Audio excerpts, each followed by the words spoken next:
రోజు రోజుకి వెండి బంగారం ధరలు ఆకాశాన్ని అంటుతున్నాయి. తాజాగా కేజీ వెండి ధర 2.5 లక్షలకు చేరింది. నెల రోజుల్లోనే కిలోకు సుమారు 80,000 పెరిగింది. సప్లై తగ్గడం వల్ల వెండి ధరలు 2 రోజుల్లో కేజీకి 50,000 పెరిగాయి. రానున్నది పెళ్లిళ్ల సీజన్ కావడం వల్ల ప్రజలు కొనేందుకు ఆసక్తి చూపిస్తున్నారని వ్యాపారులు చెబుతున్నారు. గతంతో పోలిస్తే విక్రయాలు కాస్త తగ్గినా ఇంకా ధరలు పెరుగుతాయనే భావనతో కొనుగోళ్లకు మొగ్గు చూపుతున్నారు. ప్రొద్దుటూరులో కిలో వెండి 2,53,000కు చేరగా హైదరాబాద్లో కిలో వెండి 2,50,000కు చేరింది. ప్రొద్దుటూరులో 24 క్యారెట్ల బంగారం 1,44,000 పలుకుతుండగా 22 క్యారెట్ల బంగారం ధర 1,32,480 రూపాయలకు చేరింది. హైదరాబాద్లో 24 క్యారెట్ల బంగారం ధర 1,43,000 పలుకుతోంది.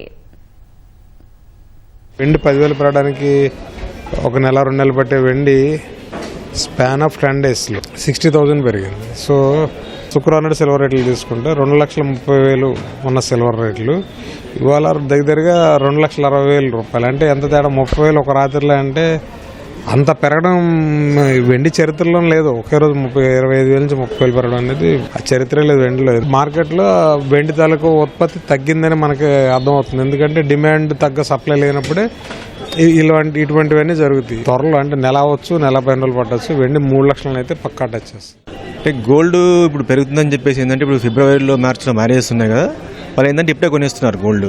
ఇంకా 2 lakhsకి క్రాస్ అవుతుందని చెప్పేసి కొనేవాళ్ళు ముందు ప్లానింగ్ కంపల్సరీ కొనాల్సిన వాళ్ళు ఇప్పుడు కొనేస్తున్నారు. ఇప్పుడు ఫిజికల్గా సేల్స్ లేకున్నా కానీ ఆన్లైన్లో మాత్రం రేట్ పెరిగిపోతుందండి. ఇప్పుడు ఏంటంటే వరల్డ్ వైడ్లో ఏ బిజినెస్ లేదు. ఇప్పుడు కంపెనీస్, ఇండస్ట్రీస్ ఇవన్నీ ఏంటంటే ఇవి కూడా సరిగా లాభాల్లో లేవు కాబట్టి అందరూ కూడా గోల్డ్ నుంచి అందులో నుంచి తీసేసి అన్ని గోల్డ్లో పెడుతున్నారు ఇన్వెస్ట్మెంట్స్.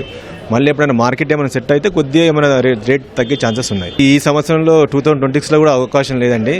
అంటే మార్కెట్లు ఇప్పుడే స్టడీ అయ్యే ఛాన్సెస్ అయితే కనిపించట్లేవు.